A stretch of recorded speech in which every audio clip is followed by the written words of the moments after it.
بسم اللہ الرحمن الرحیم۔ السلام علیکم ورحمۃ اللہ وبرکاتہ۔ کرسمس یا بڑا دن جو ہمارے معاشرے میں مشہور ہے، اس کی حقیقت جانیے اس ویڈیو میں۔ بڑے دن کرسمس کی ابتدا کے بارے میں مختلف تاریخی روایات موجود ہیں۔ تاریخی طور پر حضرت عیسیٰ علیہ السلام کی پیدائش کی درست تاریخ کا ذکر انجیل یا دیگر قدیم مذہبی متون میں نہیں ملتا۔ 25 دسمبر کو حضرت عیسیٰ علیہ السلام کی پیدائش کے دن کے طور پر منانے کی روایت بعد میں شروع ہوئی۔ تاریخی پس منظر: ابتدائی عیسائیوں میں حضرت عیسیٰ علیہ السلام کی ولادت کا جشن منانے کا کوئی رواج نہیں تھا۔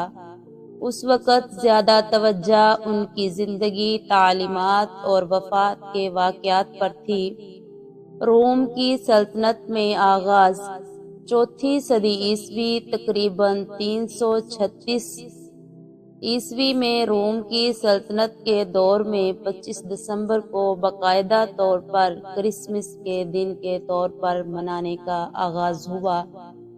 اس دن کو چننے کی ایک وجہ یہ تھی کہ 25 دسمبر کو قدیم رومی تہوار اور سورج دیوتا کے اعزاز میں جشن منایا جاتا تھا۔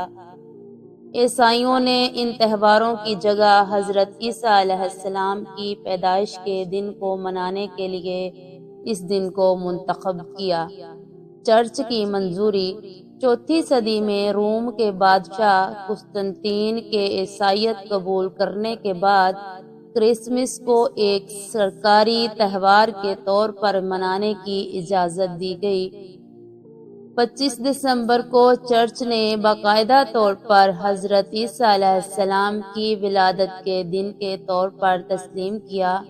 اسلامی تناظر میں تاریخ: اسلام کے مطابق حضرت عیسیٰ علیہ السلام کی ولادت ایک معجزہ تھی اور قرآن مجید میں ان کی ولادت کا ذکر موجود ہے۔ سورہ مریم آیت نمبر 16 تا 34۔